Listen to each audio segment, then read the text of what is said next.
Bonjour, I'm Christina and you're watching Chtv Extra. This is the place to be seen and heard for anything, events, celebrations, through to the exciting product launches. My next guest is the powerhouse woman behind the Bonjour French Festival. The French Festival is a Gold Coast treasure for the French people and anyone who loves the French culture. The French Festival was born from the love for France and a few French residents who brought it to life in 2014. And the event has grown bigger and bigger each year. The French Festival has been one of the biggest multicultural events of the year on the Gold Coast.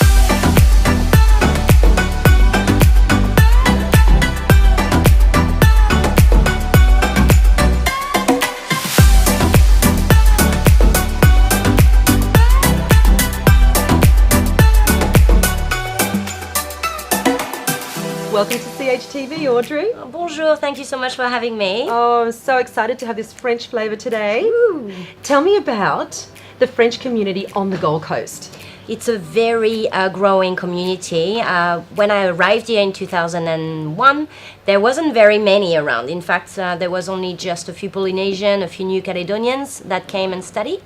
And now, in 2018, we have a wave that came through, not only as a working holiday visa, but now they actually want to live here and stay. So it's very exciting. So is it just the Gold Coast that has this incredible Bonjour French Festival? There are a few different festivals in Australia, obviously all in different capital city. We are maybe not the smallest one, but the most country one, I guess. We are not a capital city here on the Gold Coast. And it has been very successful. We've been growing every year since we started. And what makes the Gold Coast one the most special in Australia? I've heard it's quite an incredible event. We have decided to go on November so that we weren't so close to the one in Brisbane, which is in July. And we are also on the beach. There are no other festivals in Australia that are on the beach in November, so celebrating summer. And in France, when summer hits, it is just party time all through the streets, musicians, theatre. And so we're trying to rebuild this type of atmosphere inside the festival.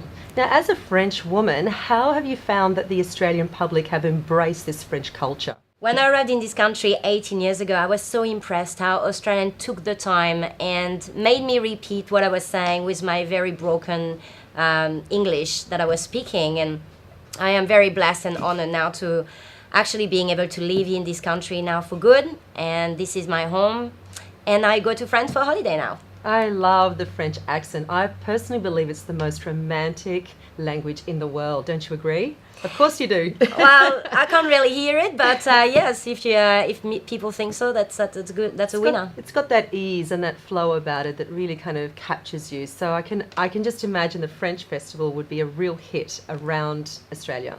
Yes, it has. Yes, and awesome. hopefully for several more years to go. So in 2014, a bunch of residents on the Gold Coast decided to create this festival on the Gold Coast. Yes, we thought there is no French festival here. I just had my two children and we weren't going back home to France very often. So I thought there is a way that I can maybe share my culture with my children, and then this concept actually evolved to sharing it with the Gold Coast community.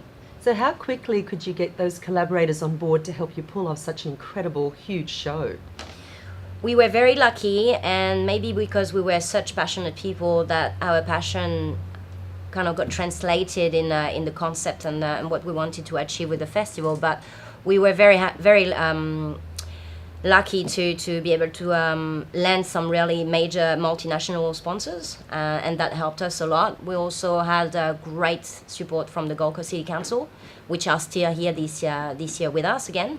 And lots of artists came forward, lots of different exhibitors, and now they're coming from further and further away. So we have a lot of different exciting new exhibitors for you guys this year. And yeah, so a lot of time. It took a long time. It took maybe 18 months to create the first one. But once we were launched and unstoppable from there. So we're just about to step into the next festival period, is that right? Yes. It's in November. 4 weeks to go. 4 weeks to go. So what can we expect as we come through those gates? What kind of entertainment will be available for us? We try to transport you to France for the time of a weekend on the Gold Coast. So anyone that hasn't gone to France can experience that here. And the ones who have gone to France can find all the little things that they loved about it. So we have opera, we have dancing, we've got can-can, we've got theater. We also have roving performers walking around, so you can go and take photos with them. The big thing about also this event, we've already done that last year. We did the Guinness World Record, which was the first time ever in the world that it was achieved. And we had 941 people wearing a red beret, such as this one. And it was for Remembrance Day as well, so it was quite meaningful that we could pay our tribute to all those soldiers that sacrificed their life so we can have the life that we have today and free. So we thought that was a really great way to do that. And then this year we're doing it again, and every beret that will be sold on the day, we will donate $1 to the RSL from Surfers Paradise. That's an incredible idea. Yes, so we thought, that's maybe one way we can help all their families and do a little bit for Remembrance Day as well. That's a great way to involve the entire community. Now tell me, since 2014, how do you come up with different concepts and yet still keep that French festival alive so it gives it a slightly different flavour from year to year? We try to incorporate not only France, but also all the other French-speaking countries. So for us, we kind of went to the educational path, where most people don't realize, in fact, there is 28 countries in the world where you can go and speak French. So learning to speak French is not only just going to make you travel to France, but also to another 28 countries, and they are spread all around the world, not just in one area as well. So every year we try to incorporate or put the spotlight on a different country. It could be Switzerland. We had artists from Quebec. We had New Caledonia, obviously, which is right next door.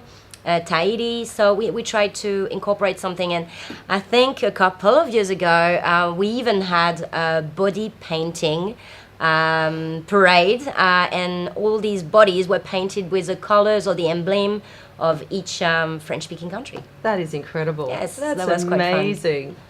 Now, tell me, do you often get the Brisbaneites coming down to celebrate with the Gold Coast people as well? Yes, definitely. And this was the goal of it, was if we were separating in time from the one from Brisbane, which is in July, then the Gold Coasters could go to the one in Brisbane, and then the Brisbaneite could come to the one on the Gold Coast and spend the weekend on the beach, having some French flavour, and enjoy the weekend. What a great way to stay unforgettable. That's right.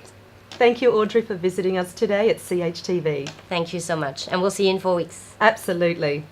Well, that's it from us today. Thank you to Audrey for giving us a sneak peek in what to expect at the up-and-coming French Festival. So I hope the French flavour has rubbed off on you as well. Be sure to go and check out the French Festival for the entire weekend from the 9th of November. I'm Christina Savka, your host on CHTV Extra, and I'll catch you next time. See you soon.